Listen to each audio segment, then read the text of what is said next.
He kōna ipurangi tēnei nā te reo irirangi o Aotearoa. This podcast was made with funding from the Public Interest Journalism Fund.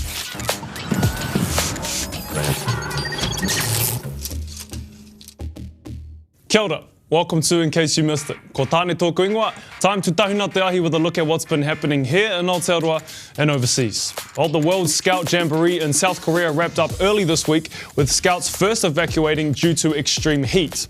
A looming typhoon was the final straw. The global heatwave is also continuing, with temperatures over 40 degrees and wildfires in Portugal, Spain and Hawaii. And it's official. July 2023 was Earth's hottest month by a wide margin. The European Climate Monitoring Organization says the global figure for July was a third of a degree hotter than the record set in 2019. The bump is so big, scientists are looking at whether other factors, in addition to global warming and El Niño, are playing a role, like the 2022 volcanic eruption near Tonga. We are definitely experiencing some extremes. Now, are you a fan of kai moana? Well, people find it hard to grasp the idea that an abundance of kina could be a bad thing. But an exploding population of wild kina in some areas of Aotearoa, New Zealand's kelp forest, is turning the seabed barren, creating an imbalance in the ecosystem. In any other sense, I think having heaps of kina is a good thing for our whānau, but it becomes destructive. It starts out-competing everything else, causing major issues. A collaborative project, Kinanomics, is exploring the viability of enhancing malnourished wild kina from impacted areas to produce kina roe for commercial markets. From kina to our beloved kiwi, the number of reported kiwi deaths are just a fraction of what's happening out there, charity Save the Kiwi says. It comes after 6 kiwi were mauled by suspected roaming dogs in the Opua State Forest in the Bay of Islands in the past few weeks. The organisation says people need to keep a watchful eye on their dogs at all times and avoid taking them into areas where kiwi live unless it is necessary. What we need is people to control their dogs, look after them at all times, keep them under control at all times. And then if they do see wandering dogs, to report those to the territorial authorities so that they can act, and that's going to keep our kiwis safe.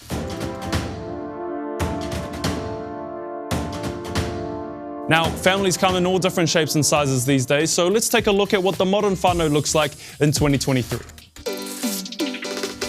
What does your whānau look like? Today, our family units are more diverse than ever. That's because our attitude to relationships and family has changed over the years. Now we know that there are all kinds of ways to be a modern whānau. For instance, the traditional whānau unit, a married mum and dad with a couple of kids. Or you might have 2 mums or 2 dads, and they don't even have to be married. Maybe you're from a single parent whānau with one very busy parent. Or perhaps you're being raised by your grandparents or other whānau.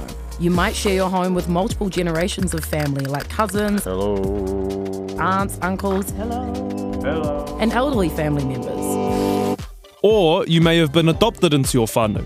In Te Ao Māori, we have something called whāngai, where a child is brought up by someone other than their birth parents, usually another whānau member or close friend. Some families don't have children because they can't have them or choose not to.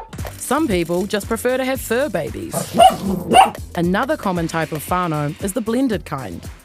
This is when a relationship splits up and parents enter new relationships, creating a blended whānau, with 2 separate families merging into one new unit. Of course, blending a whānau involves tons of mahi to ensure everyone gets on together. You might even have 2 blended families to deal with, as both your parents have new partners and you split your time between them both. And that's a whole lot of whānau to deal with. At the end of the day, it really doesn't matter what your whānau looks like, what gender your parents are, or whether you were adopted or whāngai by relatives. The important thing is that you're cared for and loved by the people around you. Your whānau. Ka tika. 10-year-old Auckland schoolboy Drake Ju is proving himself to be an international Pokemon master. So much so that Pokemon are flying him to Japan to compete in the Pokemon World Championship competition.